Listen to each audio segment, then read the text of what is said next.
বিসমিল্লাহির রহমানির রহিম। আজকে তোমাদের সাথে বেশ কিছু চারা শেয়ার করব, যেগুলো আমি রোপণ করেছিলাম।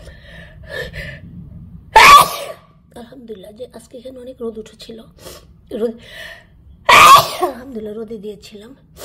এখন সব ঘরে নিয়ে এলাম, কারণ এখন প্রায় 6টা বেজে গেছে বিকেল, তাই নিয়ে আসলাম। তোমাদের সাথে আজকে ভ্যারাইটি চারা আমি শো করব, তোমাদের দেখে নিজেদেরও ভালো লাগবে। দেখো, এগুলো বিন সিডস দেখতে পাচ্ছ, শিমের বিচি, 100% বাংলাদেশি শিমের বিচি আমি লাগিয়েছিলাম, এগুলো উঠেছে। আর এখানে দেখো কিছু মানে উঠবে করছে আর কি, এগুলো শিম অথবা করলা অর্থাৎ বিন আর বিটার গুড় লাগিয়েছিলাম। এখানে দেখো কত বড় হয়ে গেছে শিমের চারাগুলো, মাশাআল্লাহ। তোমাদেরকে দেখাই, কিন্তু দুর্ভাগ্য এবার হয়তো জমিতে লাগাতে পারবো কিনা জানি না, এই বাসায় থাকা হবে কিনা জানি না, কারণ এই বাসা অন্য লোকজন কিনে নিয়ে যাচ্ছে, সো জানি না কি হবে। আর এগুলাতে উঠবে, এগুলাতে কি লাগিয়েছি আমি ঠিক মনে নেই। এখানে দেখো বিটার গুড় অর্থাৎ করলার বিচি, আরও অনেক করলা বিচি লাগিয়েছি, কিন্তু কোন বাটিতে আছে আমি বলতে পারছি না। এখানে দেখো করলার বিচি লাগিয়েছি, কত সুন্দর করে উঠছে। এগুলো সব কিছু 100% বাংলাদেশি। ওকে,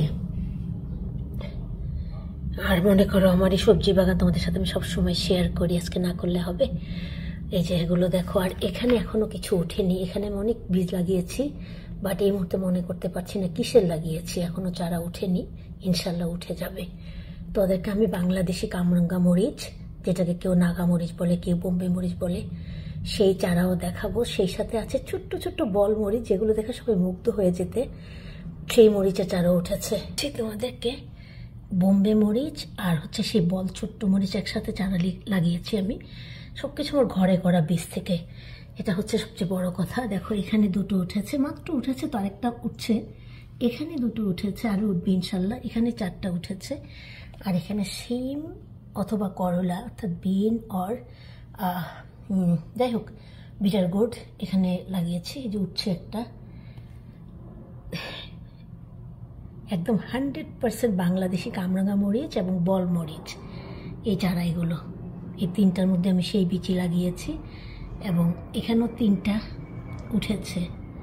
এমনি করে সবগুলো ইনশাল্লাহ এখন উঠে যাবে। আমি মাত্র সবগুলোতে একটু বাইরের থেকে এনে সবগুলোর মধ্যে একটু পানি দিলাম। আসলে শরীরটা খুবই খারাপ, 2-3বার ঘুরে পড়ে যাচ্ছিলাম, তবু আলহামদুলিল্লাহ। এবার জমিতে লাগাতে পারবো কিনা এটা ভেবেই খুব মন খারাপ হচ্ছে, কারণ এই বাড়ি বিক্রি হয়ে যাচ্ছে। হয়তো চাইনিজরা কিনবেন, চাইনিজরা কিনলে ওরাই থাকবেন, আমাদেরকে থাকতে দিবেন না। আর যার বাড়ি তারা তো থাকবে, এটাই স্বাভাবিক জিনিস। সেটা চিন্তা 2 দিন আগে একদিনের রান্নাগুলো একটু করে ভিডিও করেছিলাম, ওদের সাথে শেয়ার করা হয়নি, আজকে সেটুকু দিয়ে দিচ্ছি। দেখো কচুর শাক, এটা হচ্ছে দিয়ে মটরশুঁটি দিয়ে, দুটো বুটের ডাল দিয়ে কচুর শাক রান্না করেছি। কচুর শাক খেতে যেমনি সুস্বাদু, তেমনি যাদের শরীরে রক্ত হয় না তাদের জন্য ভীষণ হেলদি একটা খাবার, সবার জন্য হেলদি। আর এখানে সকালের রুটির সাথে ভাজি খেয়ে যেটুক ছিল তোমাদের সাথে শেয়ার করে দিলাম। এখানে আছে বিটার গুড ফ্রাই অর্থাৎ করলা ভাজি, একেবারে লালচে করে ভাজি করে নিয়েছি। আর কি আছে সেটাও দেখাবো। এখানে গরম ভাত, যখন ভিডিও করেছিলাম তখন একেবারে গরম ভাত ছিল, তার সাথে দেখতে পেয়েছো তোমরা চিকেনও রান্না করেছি, কিন্তু চিকেনটা নাড়া দিয়ে দেখালাম না, কোনো কিছু নাড়া দিলাম না, কারণ নষ্ট হয়ে যাবে। এখন হালকা পাতলা গরম পড়ে গেছে, তাই এমনি শো করে দিলাম। সবাই ভালো থাকবে, রান্নাগুলো কেমন হলো জানাবে। আমরা তো খেয়ে নিয়েছি, আল্লাহর রহমতে খুব ভালো লেগেছে আমাদের কাছে। এখন আমি নিজে রান্না করেছি, আমি তো এই কথা বললে হবে না, তাই না? তোমরা বললে সেটার অন্য কথা। যাই হোক, সবাই ভালো থাকবে, সবার জন্য সব সময়ের মতো অনেক দোয়া, অনেক ভালোবাসা। আসসালামু আলাইকুম রহমতুল্লাহি ওয়া বারাকাতুহু। Have a blessed day to everyone. আল্লাহ সেভ এভরিওয়ান। আমিন সুম্মা আমিন। Take care all guys.